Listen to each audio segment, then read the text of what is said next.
Masuk. Iya, masuk.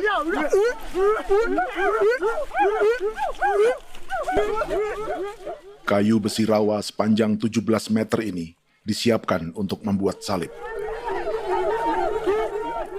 Melihat panjangnya, timbul pertanyaan, siapakah yang akan disalib?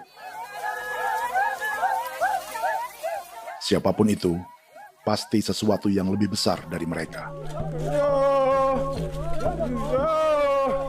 Tapi Frankie Woro, Casimilus Awe, dan warga suku Auyu di Papua Selatan ini tak akan melukai siapapun. Mereka memakai salib ini sebagai tanda perlawanan.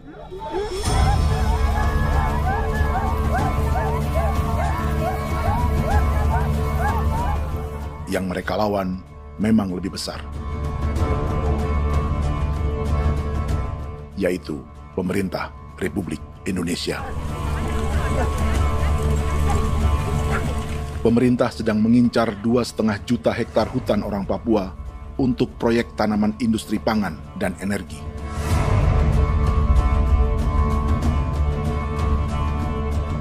Ratusan kilometer dari salib orang-orang Auyu itu, orang Muyu sedang menyiapkan gerakannya sendiri. Tapi kali ini dalam bentuk sebuah pesta. Pesta yang disiapkan oleh marga Kimco Jinibju selama 10 tahun.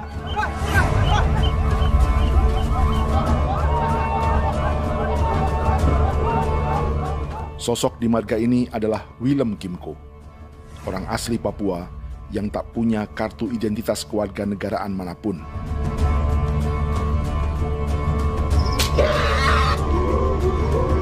Pesta adat ini sudah cukup langka, tak hanya di Papua, bahkan di kawasan Pasifik dan peradaban Melanesia. Awalnya bayarnya ada kalau bukan. Intinya hati kau tegak bipnuka, dan jitana ya kati kau beri barang dipo. Kau memang bini kau kuning. Ada gagasan dan gerakan sosial di balik pesta orang-orang Muyu ini, sama dengan gerakan salib merah yang dimulai orang-orang Auyu.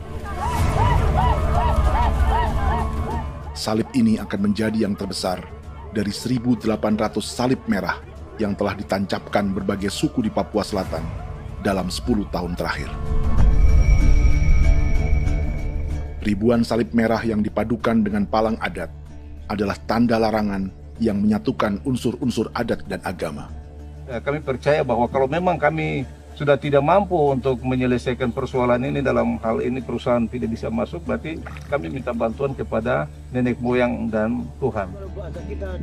Atribut perang orang Auyu ini diukir atau dilukis, digambar di batang salib ini dengan tujuan bahwa kami larang dengan sangat keras. Jadi apabila siapapun, baik dari antara kita sendiri yang melanggar batas ataupun pihak lain yang mau mengganggu keselamatan hak tanah adat kami, maka kami siap untuk melakukan ancaman perang. Salib-salib ini tidak ditancapkan di halaman-halaman gereja, melainkan di tanah dan hutan adat, di dusun-dusun sagu, dan di tempat-tempat yang disakralkan. Sebab 1.800 palang adat dan salib ini memang bukan semata tentang agama, tapi untuk mencegah negara dan perusahaan memasuki tanah dan hutan adat mereka. Papua bukan tanah kosong.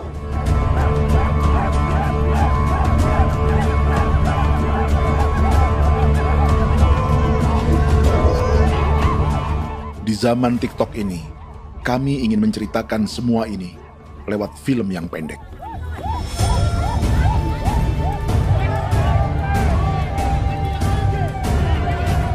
Tapi kami jelas gagal.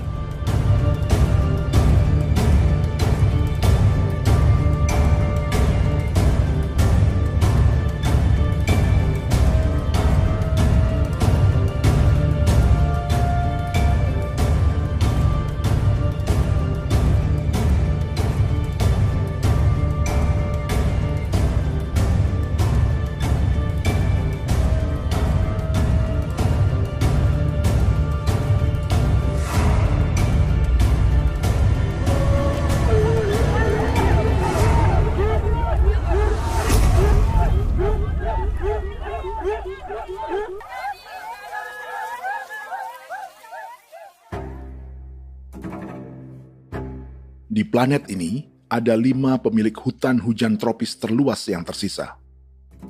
Kongo di Afrika, Brazil, Peru, Bolivia, dan Indonesia.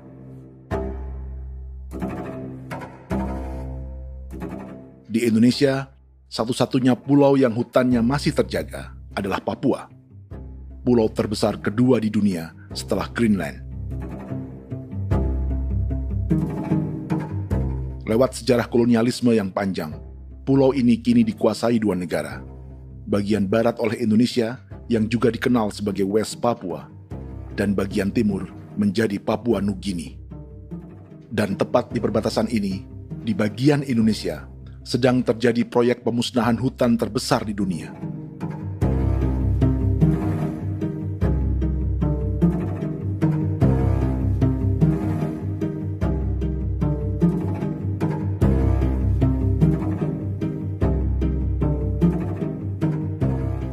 Pemerintah Indonesia sedang membuka lebih dari 2,5 juta hektar hutan untuk sawit, tebu, padi, dan peternakan.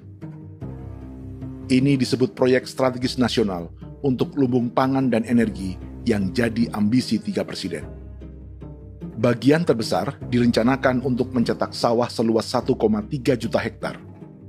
Lalu bagian lain akan ditanami tebu seluas 560.000 hektar untuk gula dan bioetanol.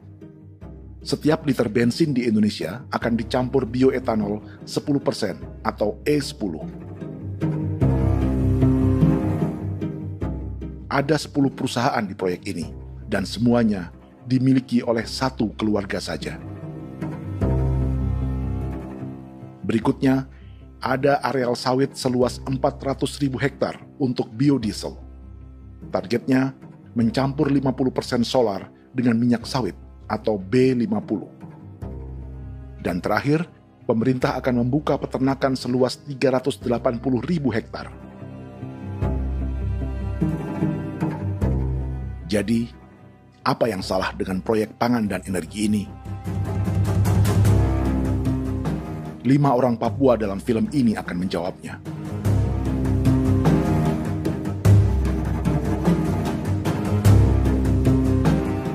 Yang pertama adalah Yasinta Moiwen dari suku Marin.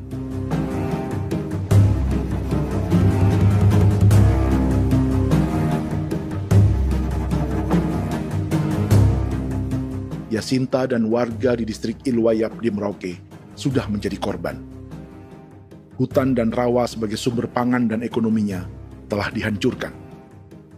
Jalan sepanjang 135 km sedang dibuat, dan di kiri kanannya akan dicetak 1 juta hektar sawah. Mereka sulit menolak atau melawan. Salib sudah digeser, masih datang lagi dengan senjata nih mereka nih. Karena proyek ini juga dijaga tentara. Macam-macam senjatanya.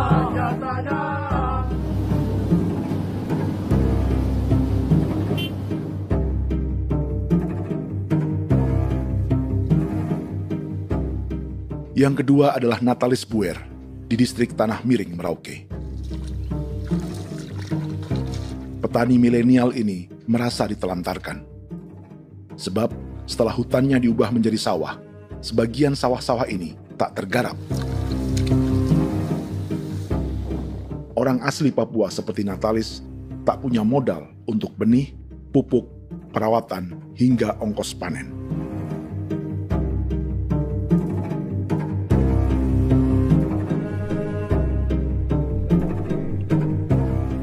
Orang ketiga adalah Vincent Kuipalo dari suku Yenan di distrik Jagebob, Merauke. Vincent dan suku Ye sedang menjadi korban. Hutan adat orang-orang Ye sedang dihancurkan untuk perkebunan tebu dan bioetanol. Tanah mereka juga diincar untuk markas-markas militer, pasukan yang akan menjaga proyek pangan dan energi ini.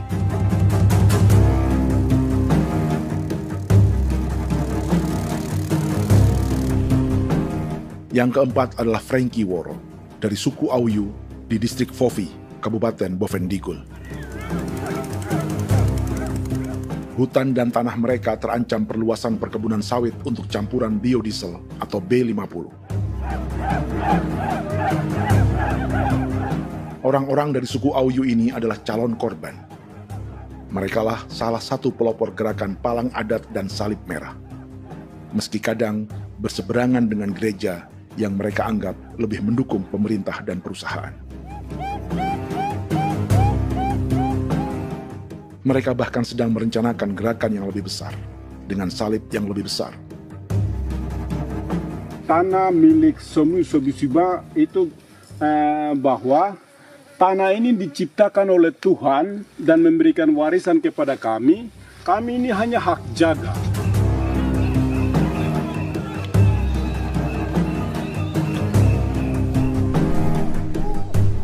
Sosok kelima adalah Willem Kimco dari suku Muyu di Bovendigul. Tokoh adat dari Muyu ini hidup di garis belakang proyek negara, sehingga belum menjadi korban. Tapi mereka sedang bersiap menghadapi segala kemungkinan. Tinggal di belantara dan perbatasan membuat sebagian mereka tak punya status kewarganegaraan. Tapi mereka telah hidup jauh sebelum ada Indonesia atau Papua Nugini.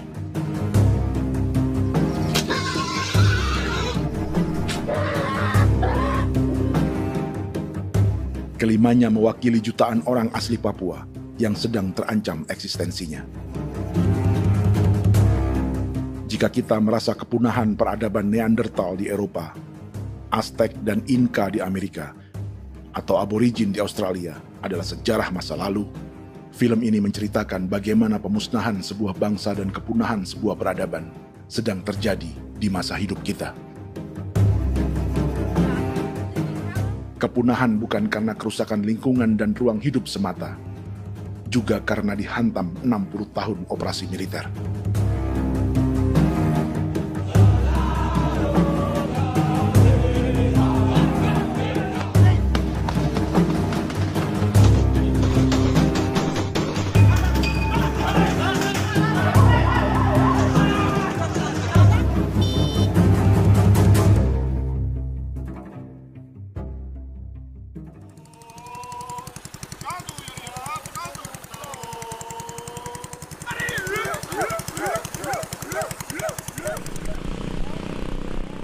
Frankie Woro dan orang-orang Auyu sedang berburu. Tapi lokasi perburuan mereka mulai dikuasai perusahaan perkebunan sawit.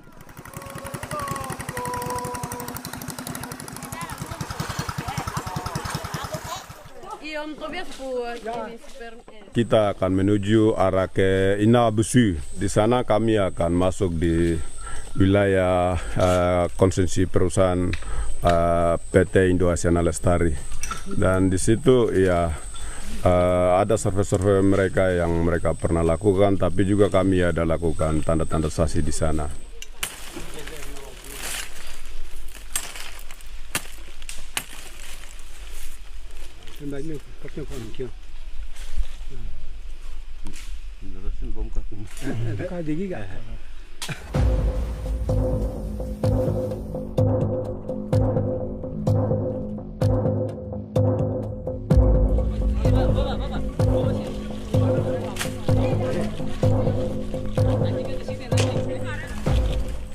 Dapat dengan yang induknya, tapi karena induknya dia lari dan terlambat kerja, akhirnya yang bisa kita dapat dia punya anak ini saja.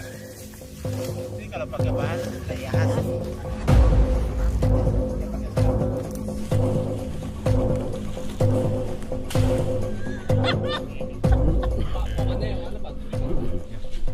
Pohon ini pohon bitanggur, dia punya kayu ini kita biasa gunakan untuk kerja perahu, dan juga kulit depu getanya itu kita pakai untuk kerja ini, panah-panah ini lem, jadikan lem ini, panah-panah. Hutan ini adalah supermarket bagi suku Auyu. Juga lumbung pangan atau bank untuk menyimpan deposito kekayaan alam. Hutan juga tempat yang penuh dengan sejarah suku, situs budaya, dan tempat-tempat sakral. Inilah yang sedang mereka pertahankan dari incaran pemerintah dan perusahaan. Untuk semua alasan ini, mereka menancapkan ribuan salib merah.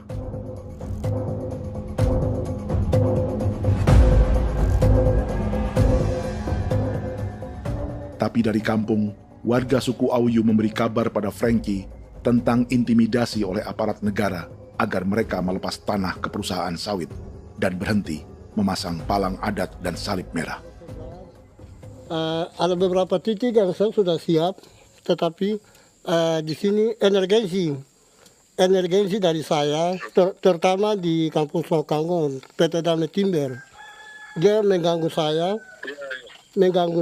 dengan menggunakan kekerasan maupun pihak hukum.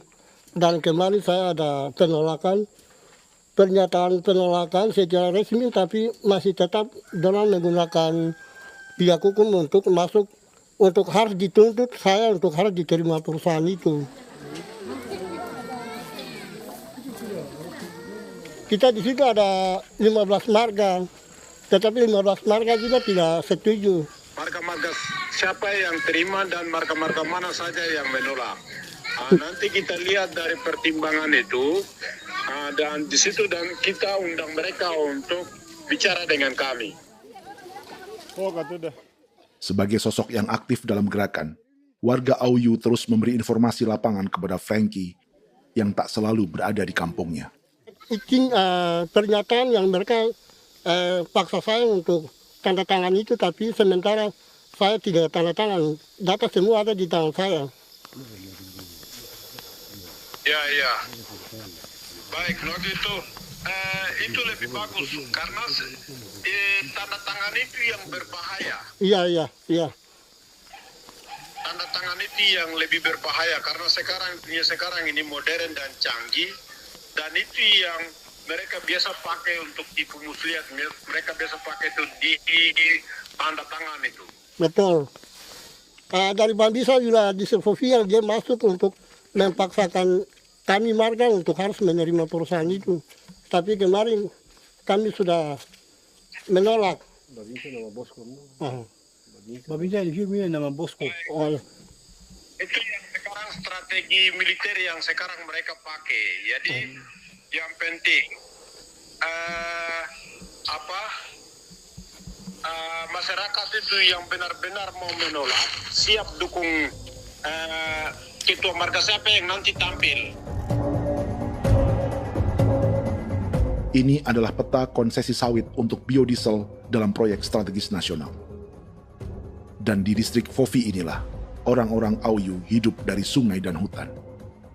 Tapi Frankie di Bovendigul masih lebih beruntung. Setidaknya dibandingkan Yasinta Moyen di Merauke yang sudah kehilangan hutan dan rawanya.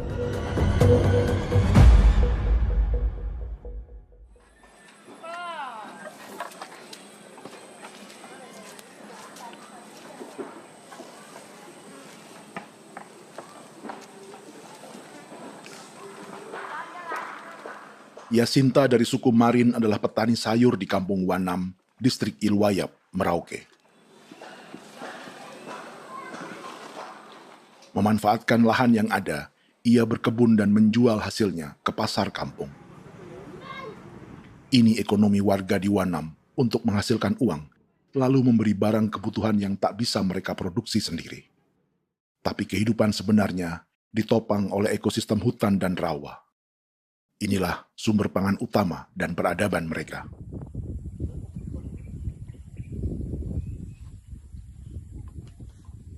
Namun ketenangan ini diusik ketika tiba-tiba pada Mei 2024, di Pelabuhan Wanam datang ratusan alat berat untuk proyek pangan dan energi pemerintah.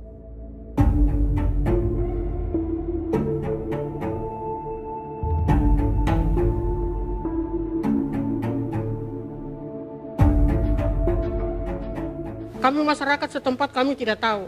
Kami kaget pagi-pagi kapal sudah ada di pelabuhan kami.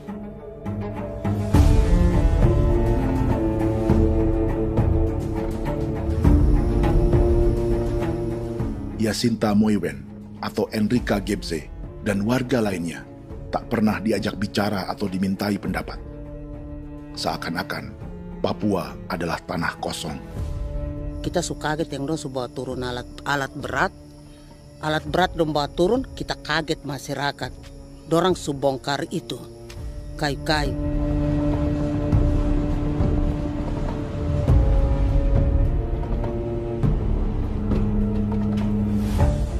Bersamaan dengan alat-alat berat itu, juga berdatangan tentara Indonesia untuk mengawal proyek pembukaan hutan milik Jacinta.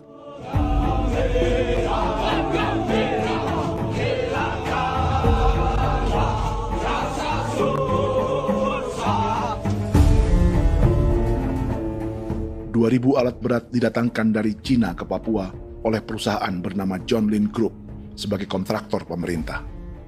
Ini disebut sebagai pesanan eskavator terbesar di dunia dengan nilai 4 triliun rupiah. Misinya membuka hutan dan rawa milik orang Marin, salah satunya untuk membangun jalan sepanjang 135 km. Sementara di kiri kanannya akan dicetak sawah yang ditargetkan seluas 1,3 juta hektar. Jalan berupa garis lurus ini bukan rute tradisional ekonomi masyarakat. Jalan ini akan menghubungkan kawasan perkebunan sawit dan tebu di sebelah timur, juga untuk mobilisasi pasukan militer. John Lin Group adalah perusahaan yang dimiliki Andi Samsudin Arsyad atau yang dikenal dengan Haji Isam. Sebagian orang mengenalnya sebagai pengusaha yang hobi balapan mobil.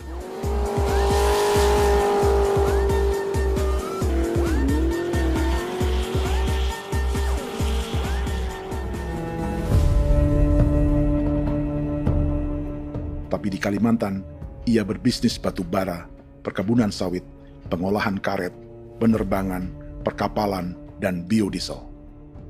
John Lin Group kini juga menjadi pemilik perkebunan tebu dan pabrik gula terbesar di Indonesia. Sayapnya melebar dari Kalimantan hingga ke Bombana, Sulawesi Tenggara. Perkebunan tebu, pabrik gula, dan industri bioetanol inilah yang juga sedang dikembangkan di Papua. Foto ini adalah momen ketika Isam bersama kerabatnya, Menteri Pertanian Amran Sulaiman dan Menteri Pertahanan Syafri Samsudin meluncurkan program biodiesel atau B50 di Kalimantan Selatan. B50 artinya setiap 1 liter solar, 50%-nya akan dicampur minyak sawit. Perusahaannya, PT John Lin Agroraya, menjadi salah satu pemainnya.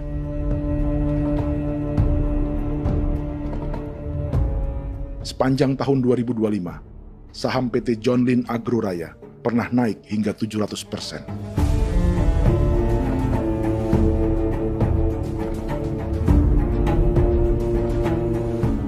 Perusahaan sawitnya yang lain, PT Pradiksi Gunatama, sahamnya bahkan pernah naik 4.000% hanya dalam 1 tahun. Dari harga saham ini saja, nilai kekayaan keluarga Isam diperkirakan mencapai 100 triliun rupiah lebih, menjadikannya salah satu keluarga terkaya di Indonesia dan salah satu pemain penting industri bioenergi. Dan di Papua Selatan inilah sebagian sawit-sawit untuk mendukung program B50 akan ditanam. Inilah tanah orang-orang Wambon, Muyu, Marin, Yei, atau Auyu seperti Frankie Wor.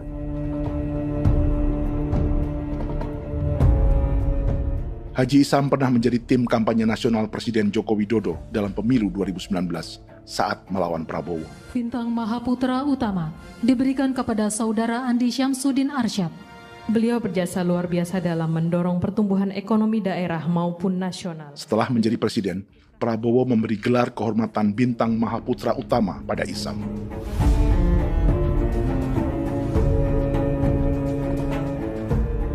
Sejumlah menteri Prabowo, juga kerabat dan orang-orang yang pernah bekerja di perusahaan Isam.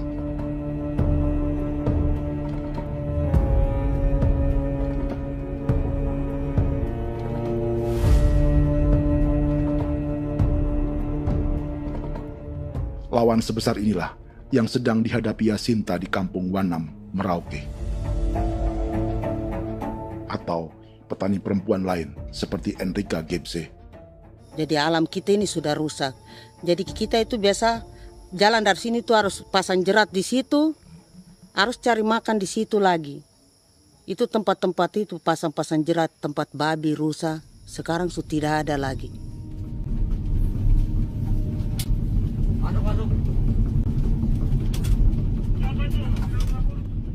Rekaman ini memberi gambaran bagaimana Kasuari kehilangan rumah di bekas hutan dan rawa yang telah dibabat.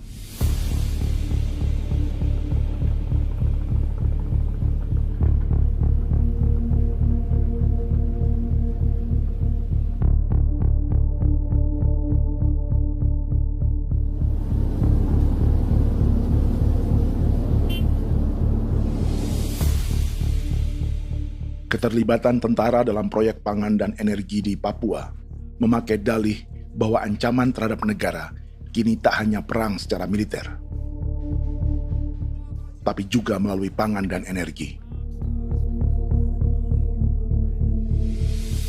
Kementerian Pertahanan pun terlibat karena proyek ini dianggap operasi militer selain perang. Jadi tugas kamu adalah menjaga sumber cadangan pangan nasional. Macam-macam senjatanya, Proyek ini menambah panjang alasan mempertahankan kehadiran tentara di Papua dalam 60 tahun terakhir. Saat ini, jumlah tentara Indonesia di Papua mencapai 56.000 personel, atau ada 1 tentara untuk setiap 100 orang Papua.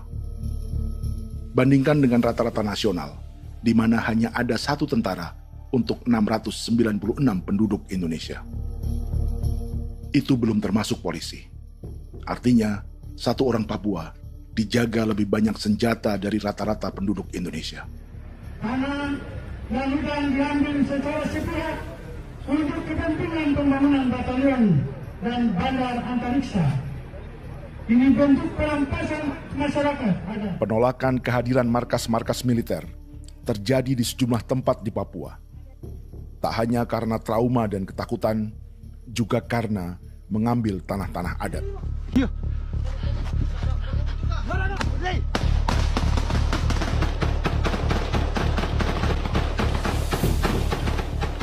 Salah satu alasan mengapa militer terus ditambah di Papua, karena masih ada perlawanan dari Organisasi Papua Merdeka atau OPM selama 50 tahun terakhir. Ayo. Tapi kekuatan militer OPM diperkirakan hanya 1.430 personel dan 360 pucuk senjata. Selebihnya, mereka menggunakan senjata tradisional.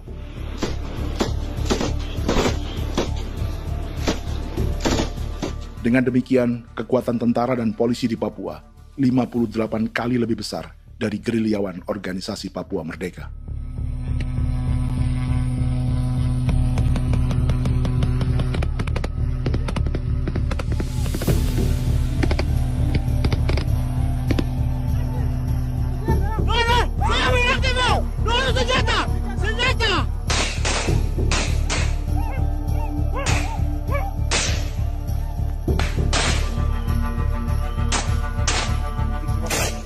Sebagian tentara berada di garis depan pertempuran, tapi sebagian besar lainnya terlibat operasi non-tempur menjaga proyek pemerintah dan investor swasta.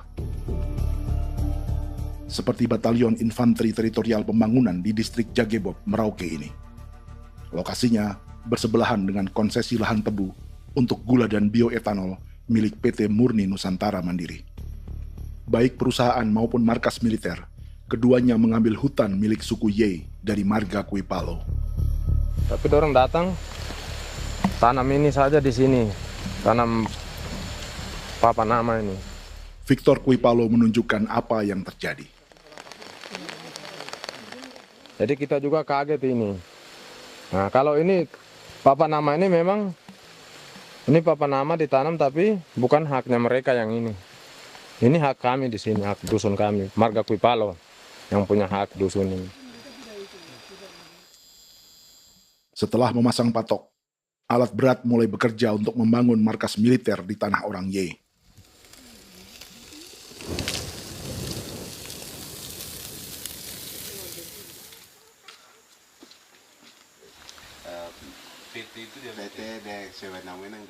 Kehadiran markas militer mengkhawatirkan warga yang pernah mengalami trauma. Takut kenapa? Kalau macam yang awal macam sekarang bu kampung hidup ini kan aman.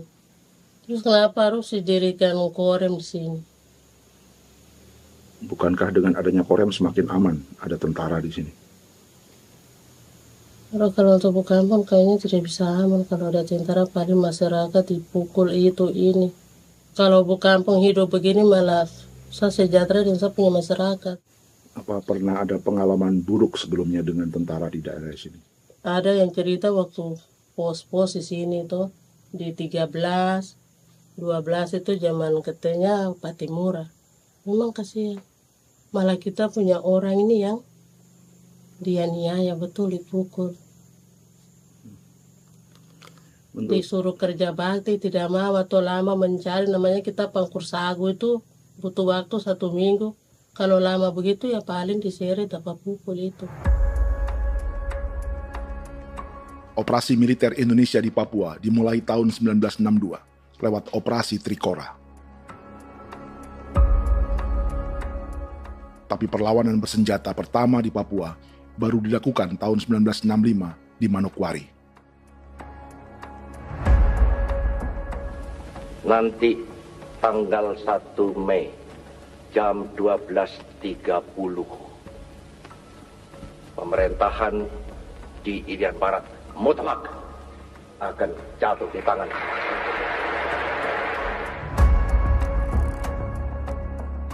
Sejak itu, selama 60 tahun, operasi militer untuk menaklukkan Papua terus dilakukan. Salah satu operasi militer paling berdarah adalah Operasi Wibawa untuk memenangkan Indonesia dalam jajak pendapat tahun 1969. 643 orang tewas di Paniai. Lalu disusul 4.146 korban tewas antara tahun 1977 hingga 1978.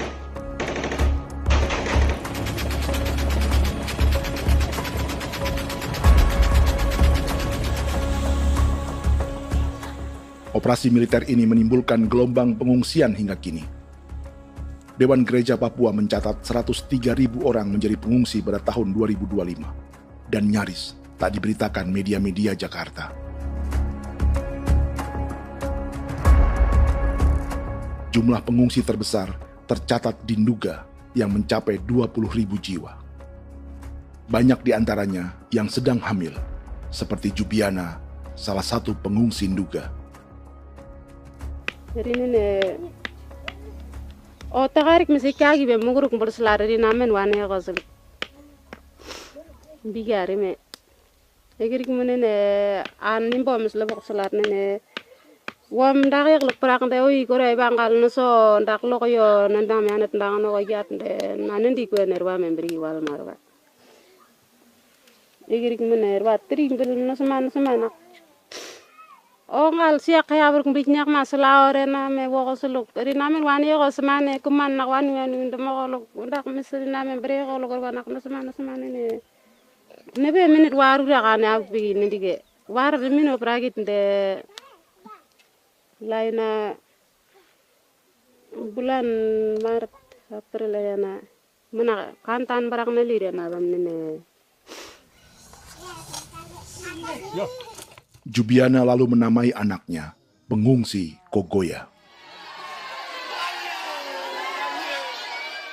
Selain Jubiana, juga ada Emma dari Maibrat yang melahirkan di hutan. Sampai di kampung gini, katanya bilang ada tentara yang bangun jembatan. Nah, capek itu juga pun masih tahan. Kembali lagi ke hutan lagi. Itu sampai sejatuh di tengah jalan. Orang sampai terbanting di kayu semuanya. Berasa sakit begitu. Melengkapnya tuh Domika Serli, pengungsi Wako. Masyarakat sipil dari Kampung Aitrem sementara mengungsi karena kampungnya sementara dikuasai oleh TNI Polri. Seratusan ribu pengungsi di Papua saat ini jauh melampaui jumlah yang mengungsi ke Papua Nugini tahun 1984, yaitu 10.000 orang karena menghindari operasi militer.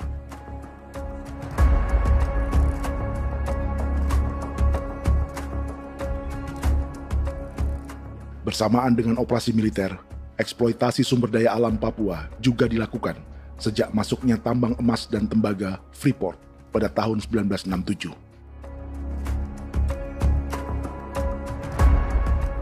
Disusul perkebunan sawit awal tahun 1980-an. Lalu ada perburuan buaya untuk diambil kulitnya. Sebelumnya, ada eksploitasi gas alam di Teluk Bintuni, pencarian besar-besaran kayu gaharu, atau pembukaan hutan tanaman industri. Ini belum termasuk perburuan dan perdagangan ikan arwana di selatan Papua, penebangan kayu merbau dari hutan-hutan Jayapura, emas di Blok Wabu Intan Jaya, bahkan nikel di pulau-pulau kecil Raja Ampat. Dan kini, dalam skala yang belum pernah terjadi dalam sejarah, Papua dipaksa mencetak sawah, tebu untuk bioetanol, dan sawit untuk biodiesel.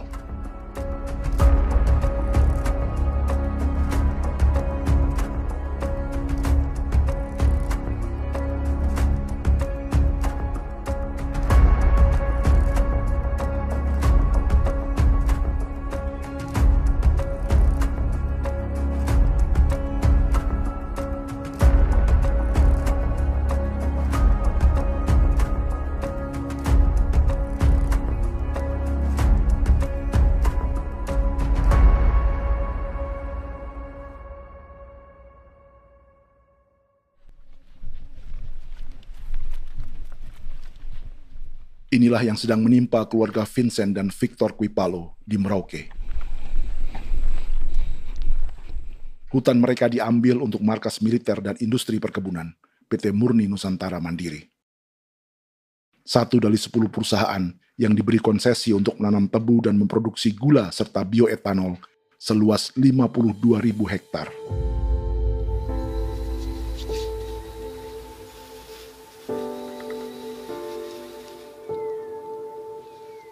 Perusahaan ini dianggap mengambil hutan dan tanah orang-orang Ye, terutama marga Kuipalo, yang memiliki hak adat terhadap 2.300 hektar hutan.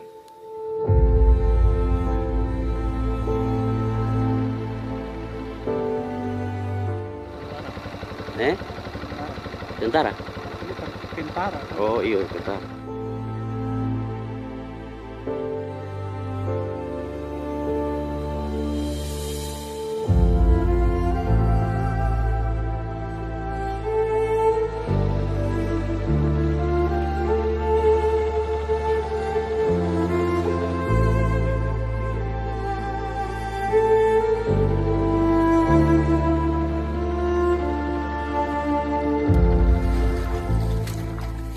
Keluarga Kuipalo sedang melihat apakah perusahaan semakin mengancam tanah mereka. Dan kekhawatiran itu terbukti. Iya, makanya tadi saya bilang ini dari sini saja dekat, ini sudah masuk di dalam ujung lapang ini. Ini hutan, yang ini hutan yang dorong ada bongkar sekarang ini. Ini sudah punya alat tuh dekat ini. Dekat sekali ini. Ini di sini. Nacau, kelapa itu yang jalan lama, jalan setapak ini. Dari udara, terlihat alat-alat berat semakin mendekati tanah orang-orang Ye, marga Kuipalo.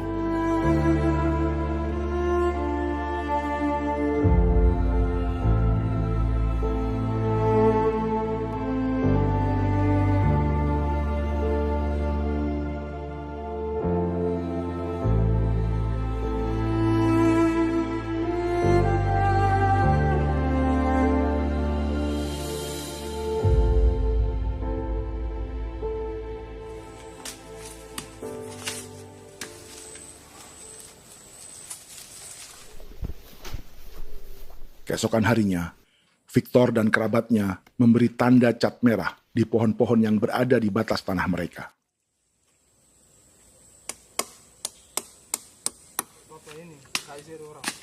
Tapi tanda peringatan adat ini tak diindahkan perusahaan.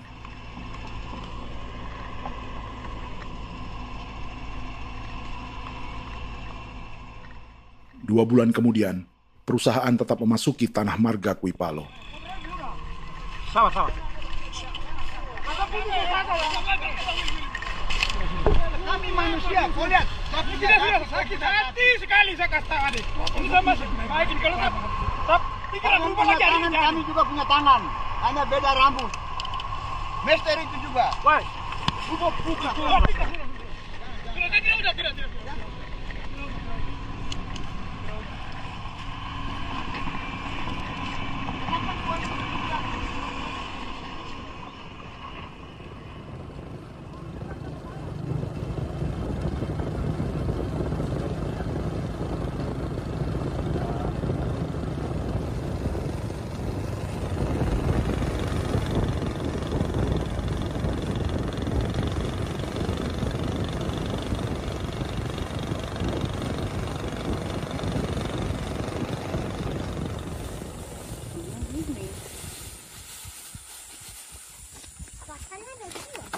kita masukin.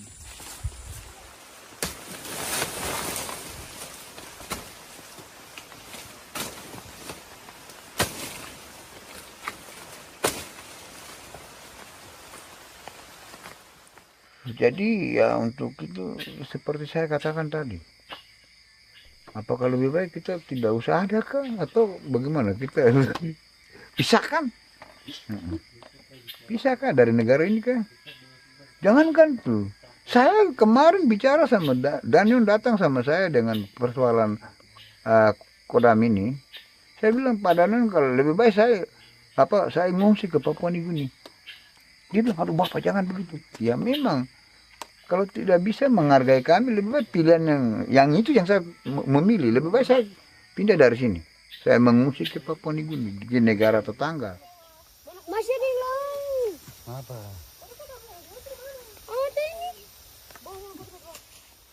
Saya bilang sama Kapolsek Pak, Agustus ini 17 Agustus saya tidak kasih naik bendera merah putih. Saya bendera ada, nanti saya taruh di meja. Bendera saya ada. Karena saya punya pikiran percuma kita ini merasa bahwa kita hidup di bawah naungan merah putih. Ternyata merah putih tidak lindungi kami. Tidak anggap kami sebagai kami rakyatnya. Dia lambang negara. Dan kami menghargai lambang negara itu. Ternyata lambang negara ini, kita bernaung di bawah lambang negara ini, kita tidak dilindungi. Hak kita tidak dihargai.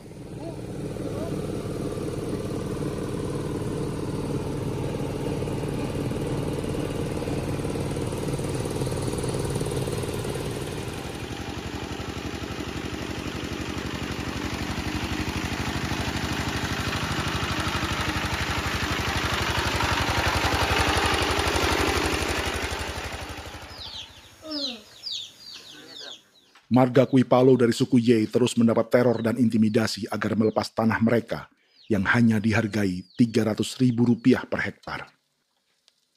Tapi mereka tidak berjualan tanah.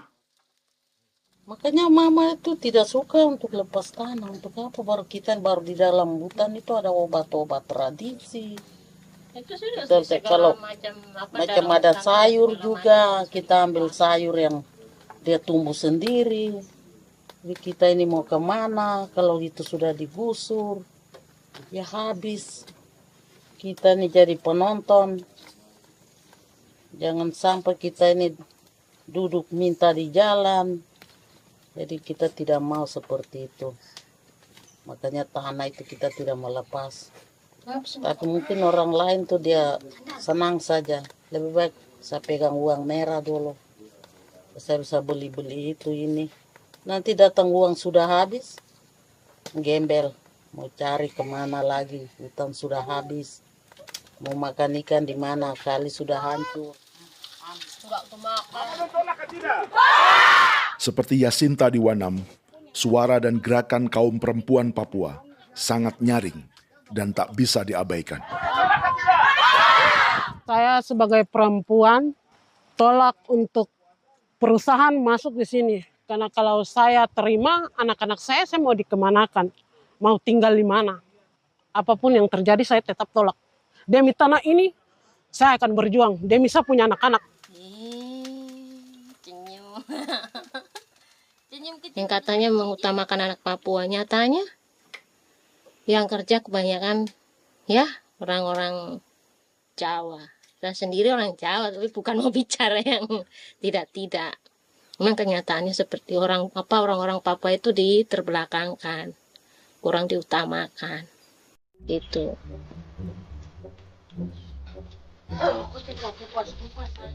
Proyek food estate seperti mencetak sawah, bukannya tak diikuti warga Papua.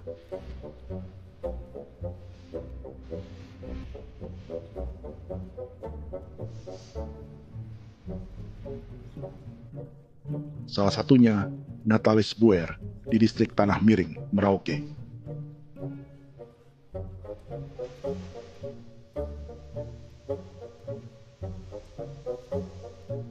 Setelah menghabisi hutan, pemerintah Indonesia mencetak sawah untuk tanaman padi karena beras mulai menjadi makanan pokok menggantikan sagu.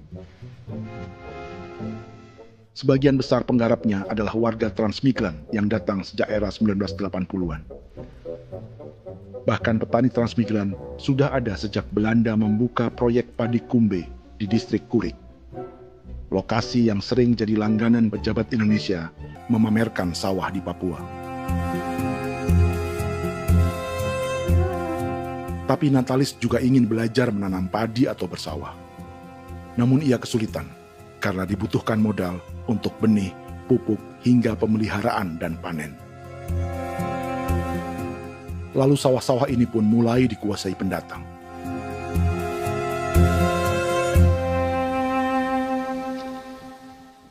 Tapi sejauh ini di kampung kami ini yang saya lihat memang ada kelompok kami punya di sini yang sudah tergabung dalam Gapoktan, kemudian masuk dalam optimalisasi lahan. Tapi baru saya anak asli yang punya lahan di sini. Mereka tidak punya. Pemerintah dalam hal ini adalah Kementerian Pertanian bersama-sama Kementerian Pertahanan yang dalam hal ini pada garis di bawahnya adalah TNI Angkatan Darat, memberikan support yang maksimal kepada masyarakat khususnya di Merauke dalam rangka. Saya kemarin habis 9 juta. 9 juta ya? Iya, 9 juta karena dia sudah tidak dipakai toh. Ya. Perempuan Papua seperti Filomena juga mau bertani. Pemerintah memberi bantuan Rp900.000 per hektar lewat program optimalisasi lahan atau OPLAH. Tapi dibanding biaya produksi dan harga jual gabah, Filomena mengaku berkali-kali rugi dan kini memutuskan tak lagi menggarap sawahnya. Terus kita harus cari uang untuk kondek. Betul. Karung kita beli. Karung beri sendiri lagi. Tenda kita beli. Ini dari yang offline ini don tidak siapkan. Tidak ada. Tidak ada ya, jadi mama don sendiri. Itu yang saya bilang, 900.000. Itu modal untuk kerja sawah ini. Mulai dari kerja sampai nanti panen. Panen. Wih, ngeri sekali. Iya, lucu toh? Tidak dapat itu. Betul, Mam. Kalau disuruh tanam ubi berhektar-hektar, mari datang. Kita tahu cara rawatnya bagaimana, iya. Tanamnya bagaimana, tanam model bagaimana supaya hasilnya model begitu. Kita tahu. Kalau yang ini kan kita baru belajar. Sebagian hutan milik warga Senayu di Merauke sudah dibuka untuk sawah dan kebun tebu oleh PT Global Papua Abadi. Proyek pertanian ini dikerjakan oleh Kodim Merauke. Mereka melepas sebagian tanah karena ingin belajar bertani. Saya punya nenek moyang tidak ajar saya tanam padi. Tapi saya mau berubah. Generasi saya yang berikut ini besok lusa tidak bisa makan pisang, sagu. Namun program optimalisasi lahan yang dijanjikan dengan berbagai bantuan tak dirasakan Filomena. Obat rumput beli, obat padi beli, jonder kita bayar, bahkan bibit masih kurang, cari bibit lagi beli. Jadi saya memang kalau program pemerintah saya sama sekali saya tidak suka. Baku tipu saya.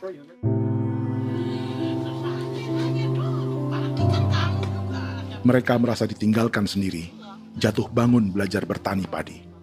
Sementara sumber pangan dan air yang semula mudah didapat, kini telah berganti sawah dan kebun tebu. Dulu kita masih bisa jalan, nanti masak di kali, pakai air kali. Minum pakai air kali. Sekarang, kok mau masak? Tidak ada air. Air sudah susu, mau minum tidak bisa. Sudah dengan obat. Drone semprot tebu itu saja drone. Drone yang semprot. Saya lihat di itu. Jadi kita bukan drone yang terbang di atas untuk disemprot. Dong lempar pupuk di bawah ya dia mengalir ke kali. Mengalir ke kali, ke rawa-rawa.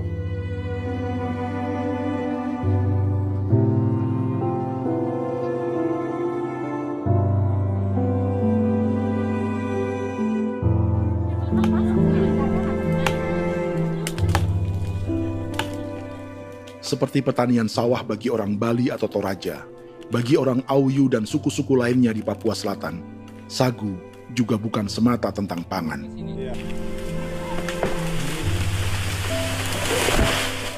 Bagi orang Auyu dan Marin, sagu adalah kerabat, sosok orang tua, sosok nenek moyang yang harus dijaga dan dilindungi. Lagi bikin apa mama ini mama? Pakai tokok itu sagu.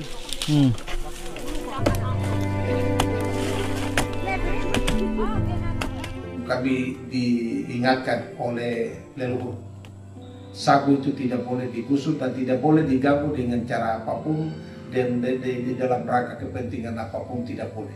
Kamu harus bela, bahkan sampai nyawa pun harus menjadi taruhan demi membela keselamatan pergerakan sagu di atas tanah ini.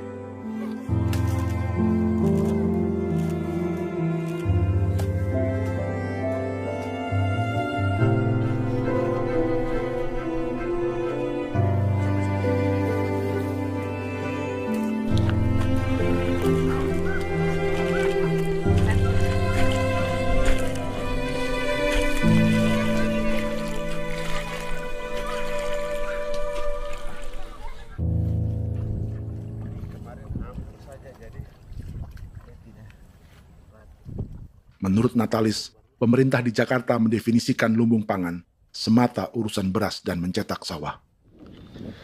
Sebenarnya orang Papua itu bukan tidak bisa bertani.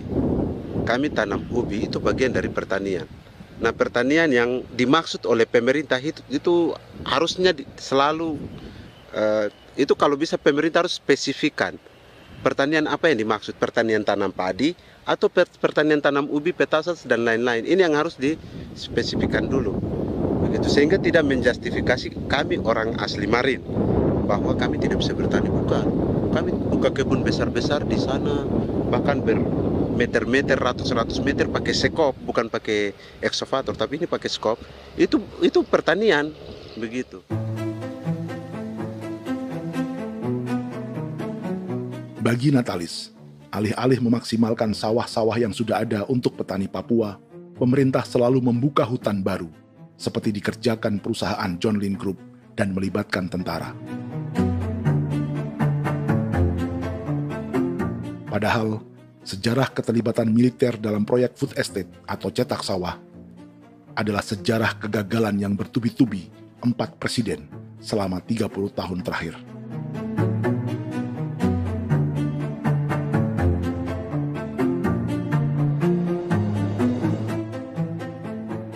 Papua bukan yang pertama menjadi proyek lumbung pangan yang melibatkan tentara. Kalimantan telah menjadi korban 30 tahun sebelumnya.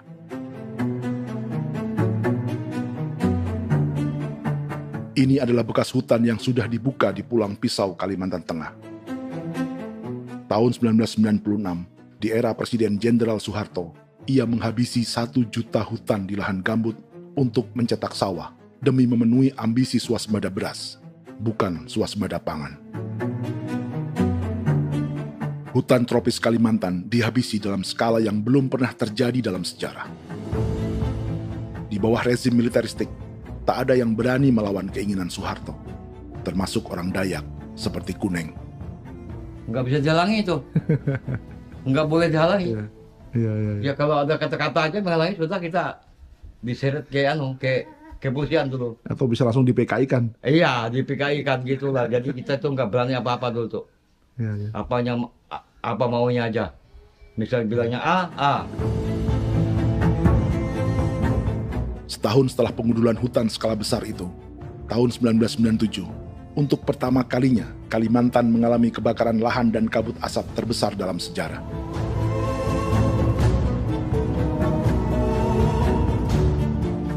Sebagai ilustrasi, ini kondisi kabut asap tahun 2015.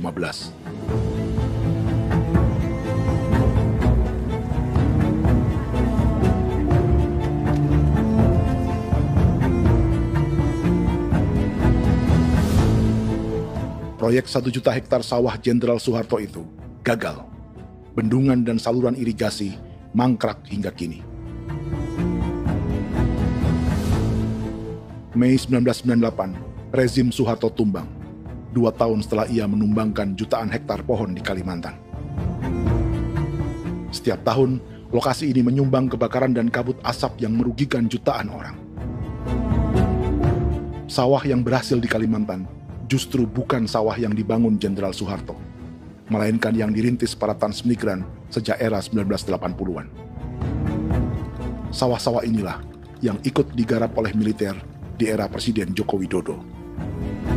Dan hasil dari proyek food estate Presiden Jokowi itu sama sekali jong nih, nggak ada harapan lagi sudah seperti ini. Tapi Jokowi terus memperluas area food estate hingga 16.000 hektar. Presiden Jokowi juga menyerahkan urusan lumbung pangan ini kepada Prabowo yang saat itu menjadi Menteri Pertahanan.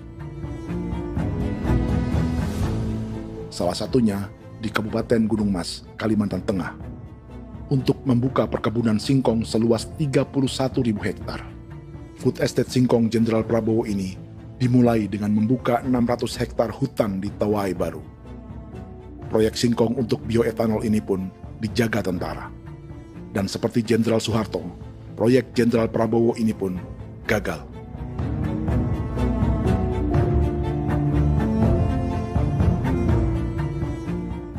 Dengan reputasi ini, Joko Widodo dan Prabowo justru sedang membuka 2,5 juta hektar di Papua.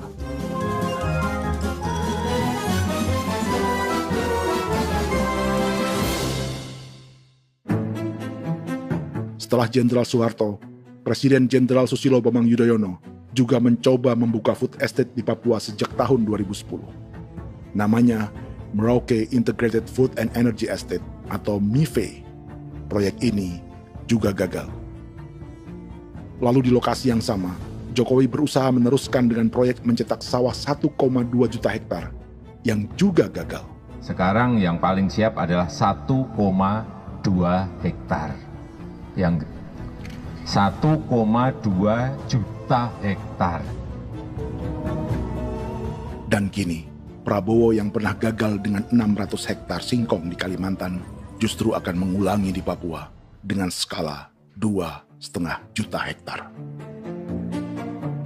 Di daerah Papua pun harus ditanam kelapa sawit supaya bisa menghasilkan juga BBM dari kelapa sawit. Dalam setiap proyek pangan dan energi di Papua, yang lebih menonjol bukan tanaman pangannya, melainkan untuk energi atau bahan bakarnya. Sawit untuk biodiesel dan tebu untuk industri bioetanol. Ada 10 perusahaan yang diberi konsesi hingga 0,5 juta hektar untuk tebu. Dan 10 perusahaan itu dimiliki oleh 1 keluarga saja.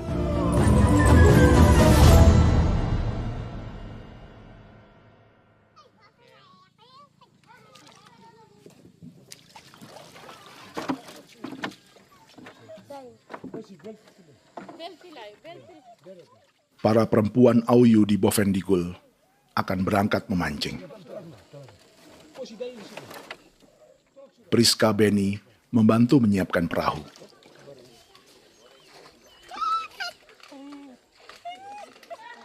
Mereka akan mengumpulkan bahan pangan di hutan untuk persiapan acara penancapan salib merah berikutnya.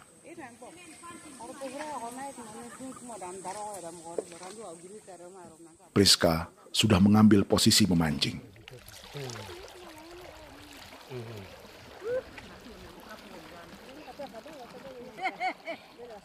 1.800 salib merah telah dipasang di wilayah adat berbagai suku di Papua Selatan untuk menghalau perusahaan sawit dan tebu.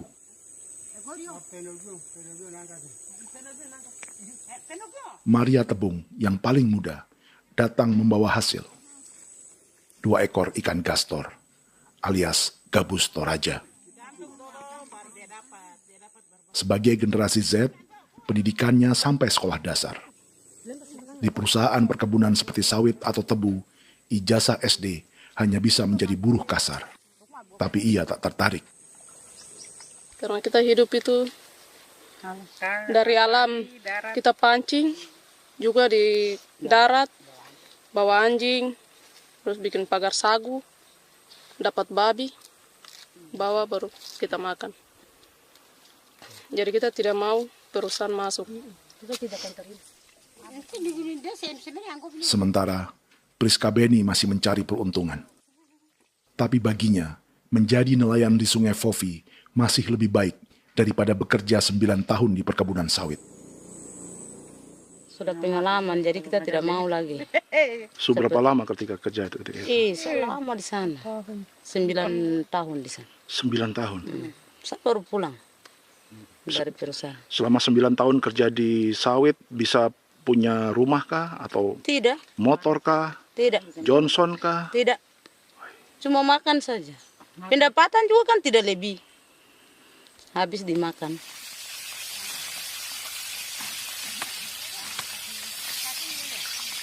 Satu minggu libur berapa hari? Tidak libur. Minggu tetap kerja? Tetap kerja. Tidak bisa ke gereja? Hari Minggu kerja. Hari Minggu juga kerja. Dia tidak mengenal agama perusahaan itu.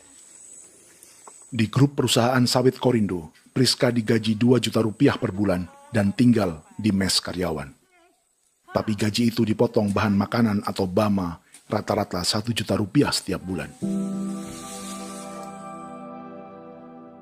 Korindo adalah grup perusahaan yang salah satu usahanya adalah hutan tanaman industri dan sawit di Bovendigul dan Merauke.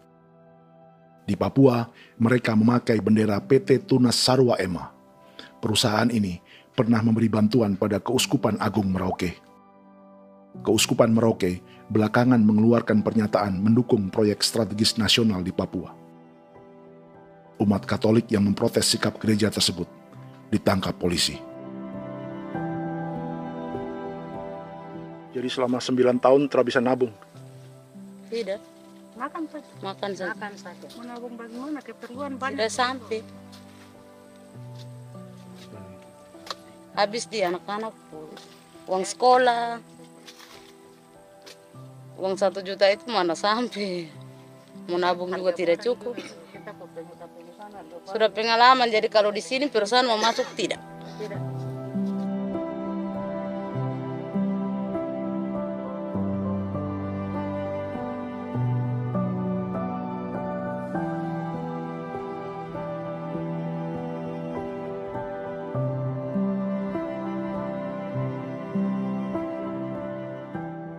Dan menu makan siang seperti ini agaknya sulit bagi buruh sawit atau tebu yang digaji 2 juta rupiah per bulan.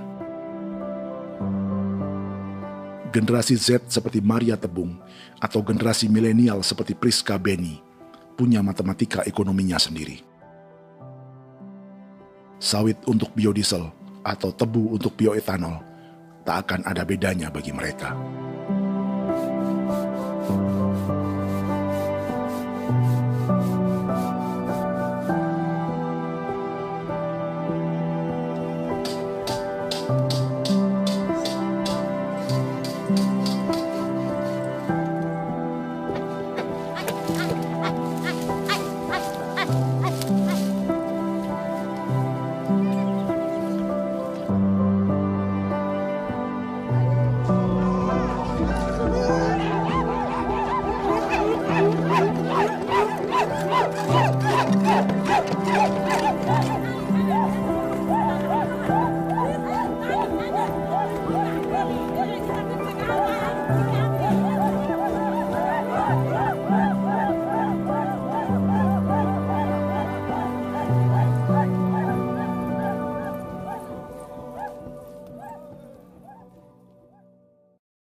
Perkebunan tebu 1,5 juta hektar di Merauke adalah ide 3 presiden untuk menggenjot penggunaan bioenergi sebagai campuran bahan bakar fosil. Selain swasembada pangan, swasembada energi di daerah Papua pun harus ditanam kelapa sawit supaya bisa menghasilkan juga BBM dari kelapa sawit. Juga tebu menghasilkan etanol. Singkong, kasava juga untuk menghasilkan etanol. Bioetanol adalah bahan bakar nabati atau tumbuhan yang dapat dicampur dengan bensin. Sama dengan program biodiesel yang mencampur solar dengan minyak sawit. Pertamina saat ini sudah menjual BBM bioetanol dengan campuran 5% yang dipasarkan dengan merek Pertamax Green 95. Tapi pemerintah ingin menaikkan kadarnya menjadi 10% atau E10.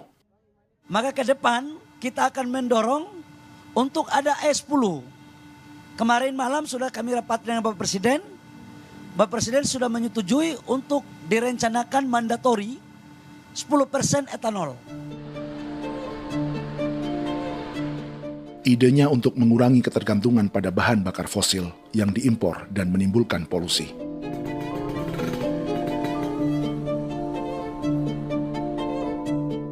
Tapi bioetanol bukannya tak mengorbankan lingkungan, hutan, rawa, dan manusia. Karena program E10 membutuhkan 7,3 miliar liter bioetanol, maka lahan yang dibuka untuk menanam tebu bisa mencapai 1,3 juta hektar. Sementara saat ini, luas perkebunan tebu di Indonesia hanya 500 sampai 600 ribu hektar. Artinya, butuh lahan baru hingga 800 ribu hektar untuk menanam tebu. Dan 500 ribu hektar diantaranya sedang dibuka di Papua. Hutan yang tadinya untuk menumbuhkan pangan berubah jadi tanaman untuk bahan bakar di jalanan. Kecepatan pulihnya hutan beradu dengan jumlah dan kecepatan kendaraan di jalanan.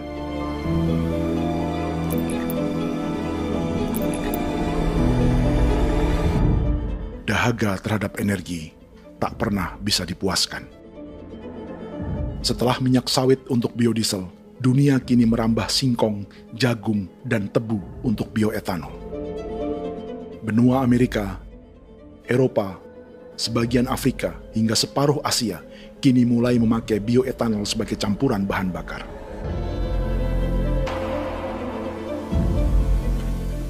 Selain perebutan lahan, masa depan dunia juga dibayangi semakin mahalnya harga pangan karena persaingan antara perut manusia dengan tangki kendaraan. Ini adalah lokasi perkebunan tebu dan bioetanol PT Murni Nusantara Mandiri yang mengancam tanah Vincent Quipalo dan orang-orang Ye di Merauke. Beberapa kilometer di selatan adalah PT Global Papua Abadi yang mengancam tanah orang-orang Muyu dan Marin. Dua perusahaan ini adalah bagian dari 10 perusahaan yang mendapat konsesi lahan untuk tebu dan bioetanol di Merauke. Batas konsesi mereka bahkan sama dengan batas negara Indonesia dengan Papua Nugini. Salah satu ciri bahwa peta konsesi ini dibuat di Jakarta dari atas meja. Sama seperti kolonial Inggris dan Belanda ketika mereka membagi Pulau Papua dengan garis lurus pada abad 19. Seakan Papua adalah tanah kosong. Bedanya, meski peta konsesi ini mengatur batas 10 perusahaan, tapi perusahaan-perusahaan ini sebenarnya dimiliki oleh satu keluarga saja. Ini nama 9 dari 10 perusahaan tebu dan bioetanol di Merauke, Papua. 99% saham mereka dimiliki sebuah perusahaan bernama PT Merauke Nusantara Manis. Sementara 1% sisanya dimiliki PT Merauke Gula Mandiri. Tapi saham kedua perusahaan ini dimiliki PT Merauke Sugar Group. Dan perusahaan ini, 90% sahamnya dimiliki pengusaha bernama Angelia Bonaventure Sudirman, serta perusahaan bernama Zico Trust dan Resource Harvest. Lalu 10% lainnya dikuasai PT Papua Energi Abadi, yang pemiliknya adalah Dudi Christian dan Angel Madeline. Sekarang, mari kita lihat siapa mereka. Angelia Sudirman adalah keponakan dari salah satu konglomerat sawit Indonesia, Martias Fangiono. 9 perusahaan di Papua ini berada di bawah bendera Merauke Sugar Group. Dan Merauke Sugar Group hanya satu dari 7 grup perusahaan milik keluarga Fangiono.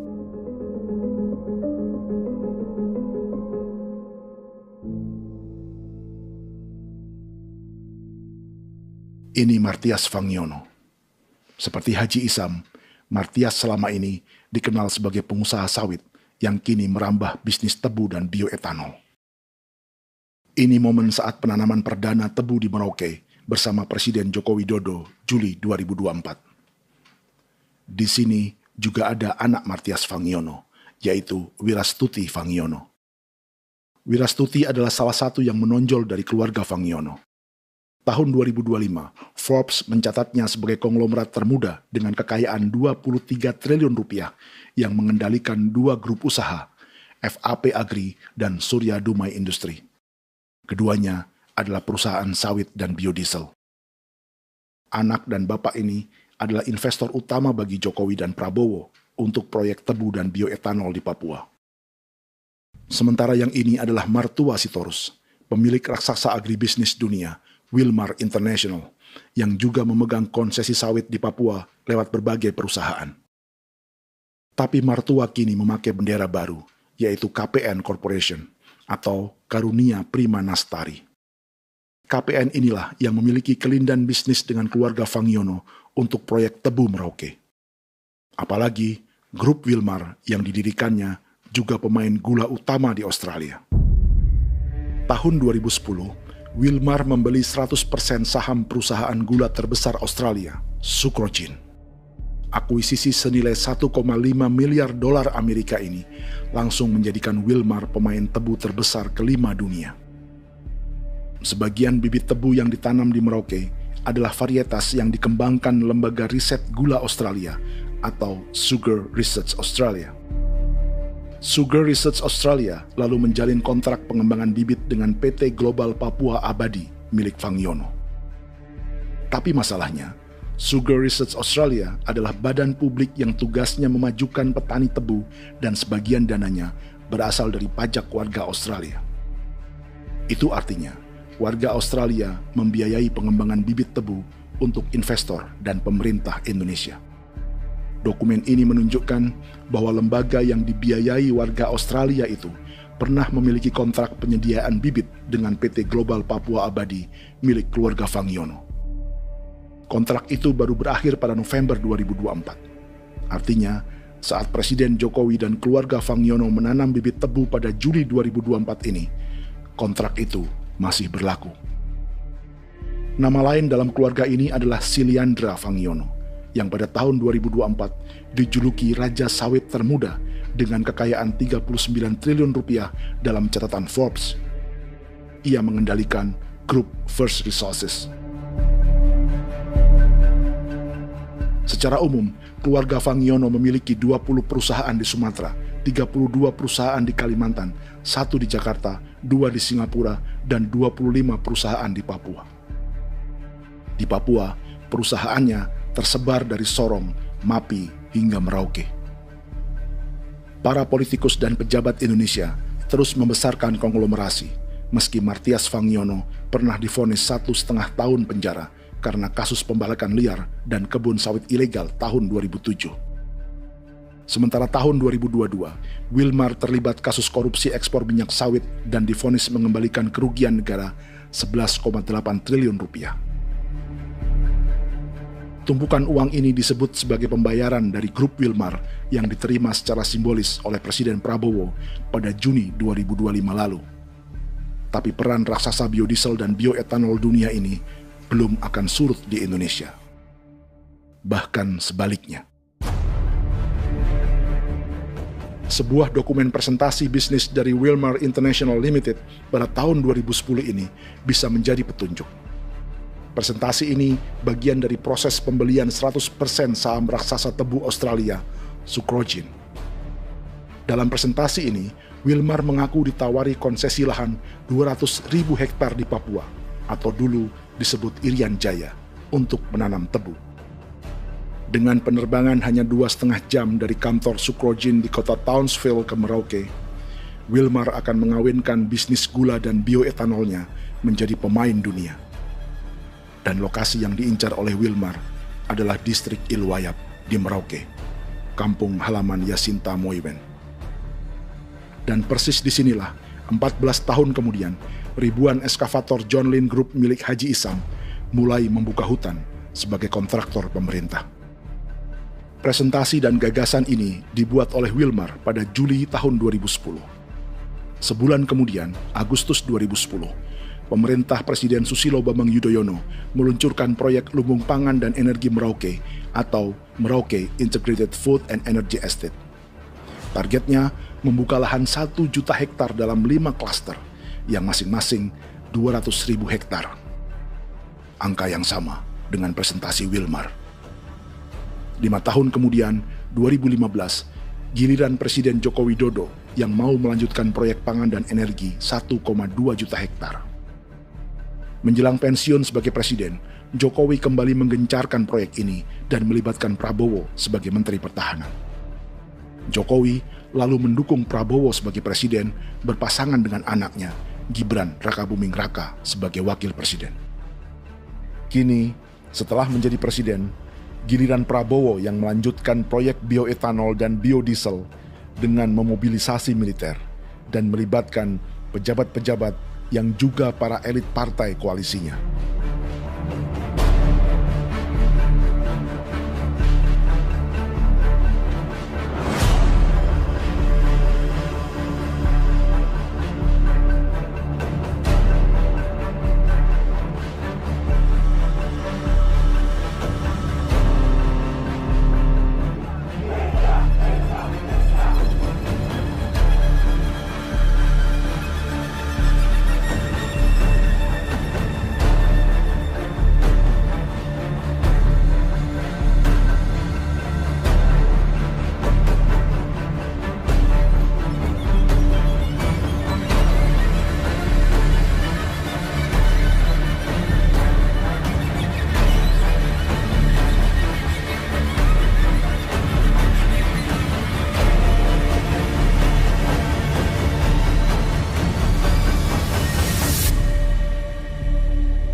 Tahun lalu, hutan-hutan di Pulau Jawa dalam waktu singkat berubah menjadi perkebunan tebu di bawah rezim kolonial Belanda. Orang Jawa menjadi buruh dan petaninya dipaksa menanam tebu. Dari kolonialisme dan politik tanam paksa itu, Belanda memperkaya negara dan para investornya. Tak puas membuka hutan untuk perkebunan di Jawa dan Sumatera, kolonial Belanda menanam tebu hingga di Suriname dan mengerahkan ribuan orang Jawa sebagai buruh pada tahun 1890. Inggris yang sudah menguasai negara seluas India dan Papua Nugini pun masih menanam tebu jauh di tengah Samudra Pasifik, di tanah orang-orang Fiji. Lalu memindahkan puluhan ribu orang India menjadi buruh di sana. 200 tahun sebelumnya, ratusan ribu orang Afrika bahkan diperbudak untuk bekerja di perkebunan-perkebunan tebu Spanyol dari selatan Eropa hingga Karibia, Kuba, atau Jamaika. Jika dulu tebu menjadi gula atau emas putih, kini cerita kolonialisme tebu berlanjut di Papua untuk bahan bakar nabati atau bioetanol. Dan seperti semua cerita tentang kolonialisme, akan ada yang berpesta dan ada yang membayar. Dalam setiap cerita pesta kolonialisme, baik di Jawa, Karibia, atau di Papua, selalu melibatkan para elit lokal, dari pejabat, perwira, hingga agamawan. Tapi dalam setiap kolonialisme, juga selalu ada cerita tentang mereka yang mempertahankan diri dan melawan.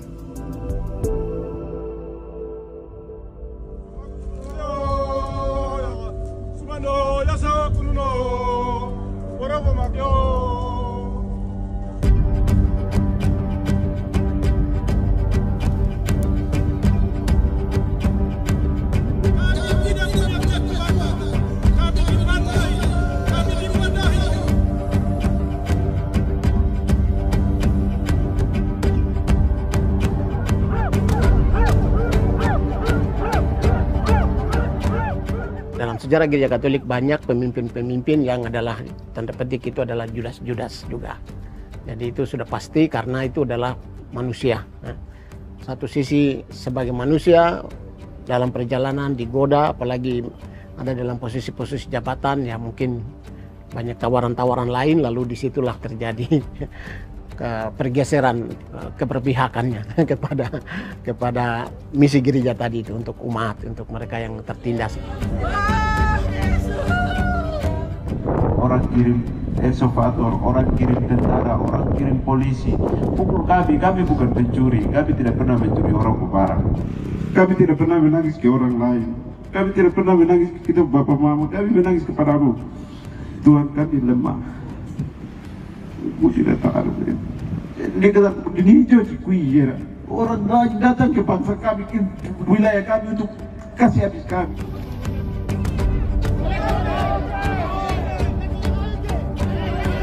Ya Hakimam Dehi, Ya Hakimam Dehi, Bono Ya Hadikul Dehi, Bono Ya Hadikul Dehi. Kita buat sasi seperti begini untuk menolak perusahaan apapun yang masuk di tanah kami. Kalau kita kasih, kita bikin rusak sekarang, kita punya generasi berikutnya mau dapat kemana. Jadi kita nyatakan sikap di sore hari ini, kami tolak. Apa yang dilakukan pemerintah untuk PSN adalah kejahatan. Pemerintah bagian dari kejahatan, aktor perusak dan pembunuh terhadap negara, terhadap alam, hutan, terhadap manusia. Jadi negara jadi aktor pembunuh. Jadi Pilatusnya siapa? Negara, pemerintah Jakarta ini. Tanah Wiu bukan kosong. Masyarakat adat kami siapa? Perusahaan tolak. Biar nasab.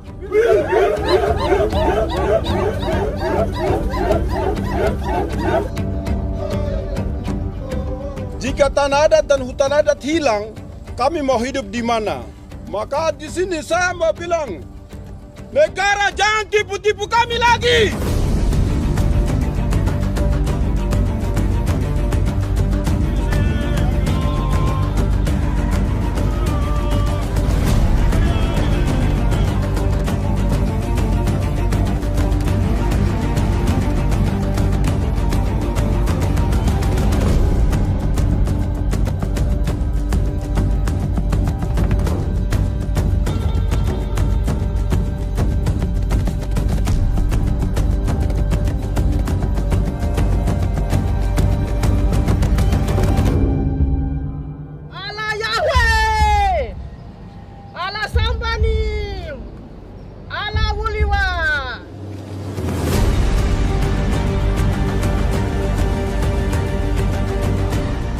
Kalau kami dianggap orang Papua itu bagian daripada Republik ini, tolong hargai kami.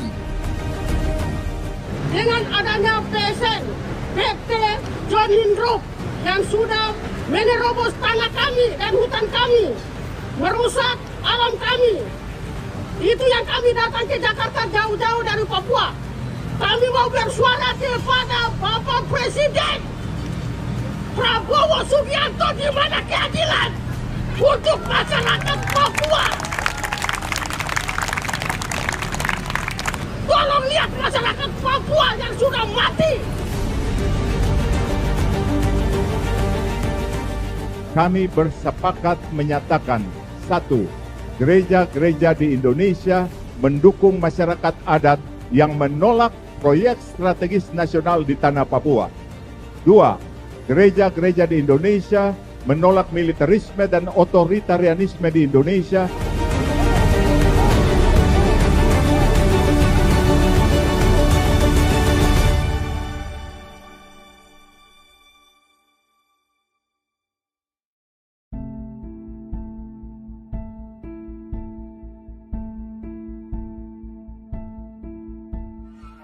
Kita sering merasa banyak hal buruk sudah jadi cerita sejarah. Dan kita sekarang hidup lebih baik, lebih beradab, atau mustahil melakukan kejahatan seperti di masa lalu. Kita tidak lagi menghukum mati orang dengan memenggal kepalanya. Kita menembaknya atau menyuntik racun agar tertidur dan mati. Tapi ada hal-hal yang tak berubah. Salah satu pembantaian yang kuat di ingatan kita adalah kejahatan Nazi atau genosida di Rwanda. Padahal pembantaian juga sedang terjadi di masa kita, seperti di Gaza, Palestina.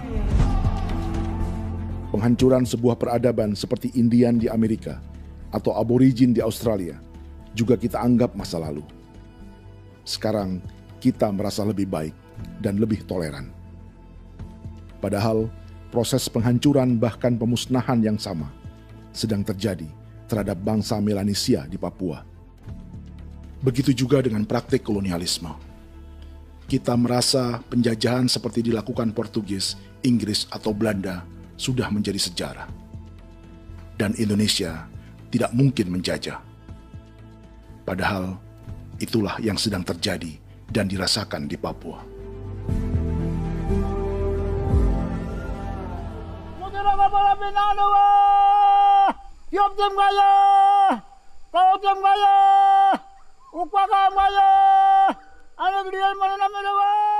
Jalannya sejarah ini disadari Willem Kimco di pedalaman Bovendigol, Papua.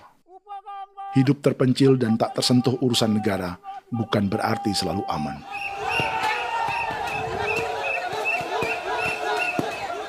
Untuk sampai di tempat ini, orang-orang Muyu menempuh 2 hari berjalan kaki mengarungi hutan, lembah, dan sungai.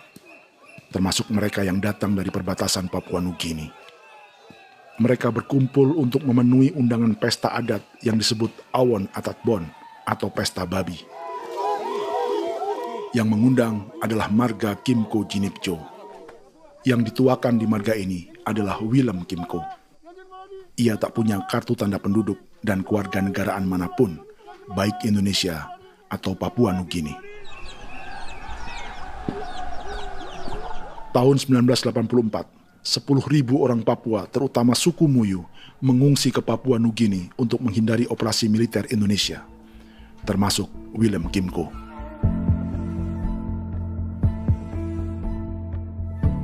Apa yang membuat pesta adat ini istimewa? Apa bedanya dengan acara serupa yang dihadiri pejabat, tokoh agama, LSM, atau yang direkam oleh kru televisi dan konten kreator? 18.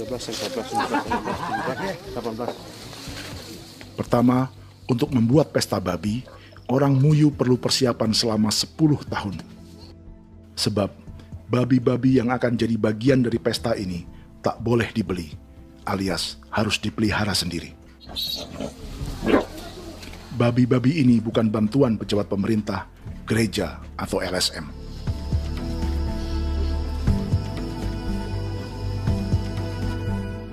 Yang kedua, babi-babi ini tidak dipelihara di kandang. Jadi punya nama babi ini kah? Harimau. Harimau? Harimau. Dia kulit dengan ini bulu di harimau, macam harimau begitu kan, kasih nama harimau. Setelah diberi nama, mereka dilepas liarkan di hutan sejak kecil.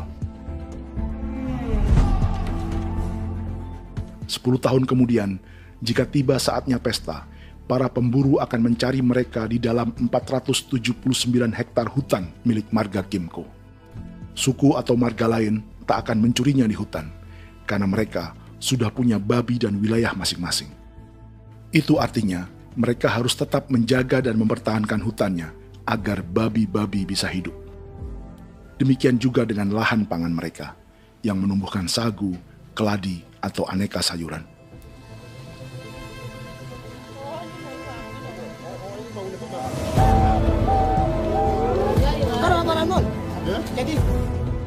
Yang ketiga, dalam Awon Atatbon atau pesta babi, binatang ini tidak dimakan secara gratis. Setiap marga atau klan dalam suku Muyu akan membayar jerih payah tuan rumah menjaga hutan dan memelihara babi.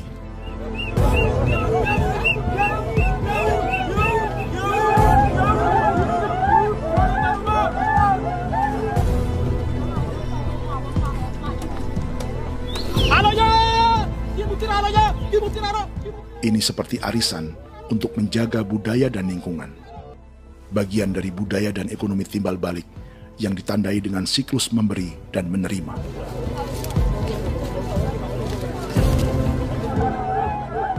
Ini juga cara orang Muyu membangun dan memperluas aliansi. Awon bet begul bet, ulan yau kando bet, asat bet anani, asat bet jene liga anani, oh ado amte anani, menini tene yage, kepo kemo ko di mana, kepo kemo mayat me, kep tetek no mayango, kep kanin bet wini ke iftore wen, ne wen ne tene ya kadek me, oke, kepo nanti kuto kemo, kepo kepasak kuto nani. Kene man gini wani wani. Koko kati bolon ya bengo. Koko kuning bolon ya. Jika Willem Kimco dan marganya bisa menjaga hutan dan wilayahnya, marga lain ikut diuntungkan sebagai sebuah ekosistem. Demikian juga sebaliknya. Alasan keempat, mengapa pesta babi ini memiliki tempat khusus dalam peradaban orang Muyu, karena Willem Kim Ko khawatir peradaban mereka akan punah, menyusul ancaman terhadap ekosistem dan hutan. Setiap marga atau klan harus mengkonsolidasi diri dan membangun aliansi.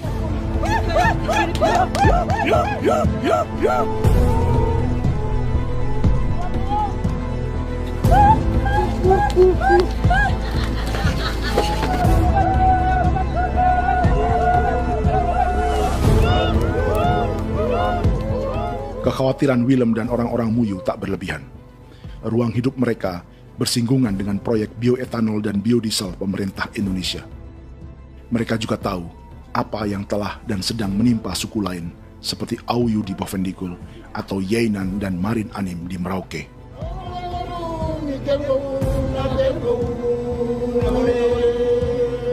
Jika suku-suku lain menggunakan palang adat dan salib merah sebagai gerakan perlawanan, orang-orang Muyu memakai pesta babi untuk mempersiapkan diri dan konsolidasi. Sebab, berbeda dengan saat mengungsi tahun 1984, kali ini yang datang ke tanah orang-orang Muyu tak hanya tentara, juga alat-alat berat bersama para pebisnis pangan dan energi.